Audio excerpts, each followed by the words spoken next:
BJP के उत्तर बिहार प्रभारी सह एमएलसी डॉक्टर राजेंद्र प्रसाद गुप्ता पूर्णिया में गुरुवार संध्या डिप्टी मेयर के आवास पर पहुंचे, जहां पत्रकारों को संबोधित करते हुए उन्होंने कहा कि भाजपा को नीतीश के इस्तीफा से कम कुछ भी नहीं मंजूर है। मुख्यमंत्री नीतीश कुमार ने बिहार विधानसभा और बिहार विधान परिषद में बिहार के कमजोर वर्गों के युवा और युवतियों को निशाना बनाते हुए अशोभनीय शब्द का प्रयोग किया, जिससे पूरे बिहार की जनता शर्मसार है। पूरे देश में बिहार की किरकिरी हो रही है। उन्होंने कहा कि मुख्यमंत्री नीतीश कुमार जानबूझकर इस तरह के भाषा का प्रयोग किए हैं। खासकर यह वक्तव्य कमजोर वर्गों के लोग जैसे SC/ST समुदाय के युवा युवतियों को निशाना बनाते हुए दिया गया है। उन्होंने कहा कि मुख्यमंत्री ने बिहार की जनता से माफी तो मांग ली, लेकिन यह माफी लायक नहीं है। उन्होंने कहा कि बिहार में जातिगत जनगणना तो कर दी गई, लेकिन जाति जनगणना के आधार पर आरक्षण का लाभ भी मिलना चाहिए। उन्होंने कहा कि बीजेपी का प्रयास है कि जातिगत जनगणना के आधार पर नई आरक्षण नीति बनाई जाए।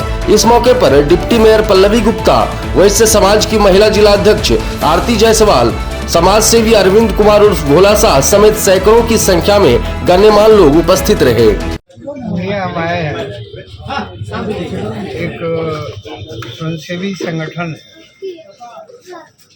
उनके यहाँ एक विचार गोष्ठी है, पर्यावरण और उस पर बढ़ती हुई जनसंख्या का दबाव।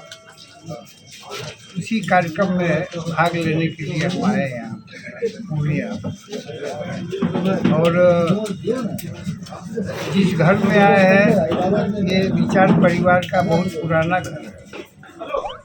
मान्यवर विश्वनाथ हो, वो करीबन 45 साल से हम जानते हैं। हम लोग के अभिभावक रहे हैं। उनके स्वास्थ्य लाभ की जानकारी लेने के लिए हम आज इस घर में आए हैं। और संयोग से विश्वनाथ बाबू की बहू पल्लवी जी आज डिप्टी मेयर हैं, तो यह भी अच्छी बात है कि विश्वनाथ बाबू के साथ साथ डिप्टी मेयर के घर पर भी मैं आया।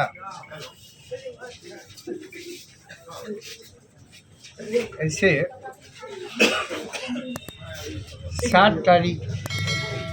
7 नवंबर बिहार के लिए एक बड़ा खुशी का दिन है। जातीय सामाजिक गणना, जिसमें सामाजिक, आर्थिक और जातीय सर्वे हुआ, विधानसभा और विधान परिषद के पटल पर रखा गया।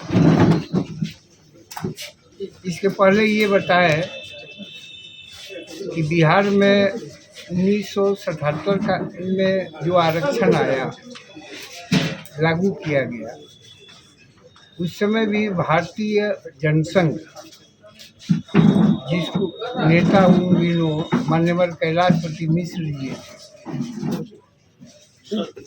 मुख्यमंत्री के नाते थे, वित्त मंत्री थे उस सरकार में। तो माननीय कैलाश जी के नेतृत्व में भारतीय जनसंघ ने मान्यवर कर्पूरी ठाकुर जी जो मुख्यमंत्री थे, वो आरक्षण का बिल और हमने बड़े हर्ष से स्वीकार किया। फिर 1991 में जब मंडल कमीशन का बिल आया पार्लियामेंट के भीतर, तो हम सत्ता में नहीं थे, विपक्ष में बैठे हुए थे। उसके बावजूद माननीय अटल बिहारी वाजपेयी जी के नेतृत्व में भारतीय जनता पार्टी ने उसका समर्थन किया। और जब 2020 से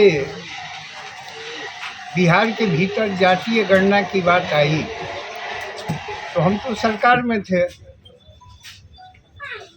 और उसमें पहल भारतीय जनता पार्टी और इस प्रांत के मुख्यमंत्री माननीय नीतीश कुमार जी, दोनों के पहल से ये फिर तैयारी शुरू।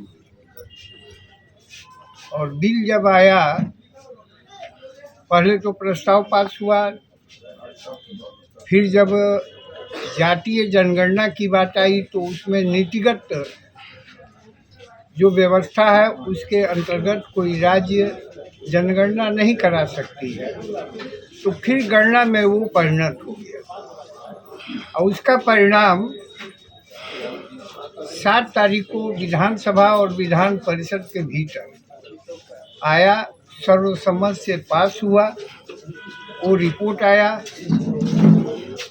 रिपोर्ट को बड़े उत्साह से भारतीय जनता पार्टी ने स्वीकार किया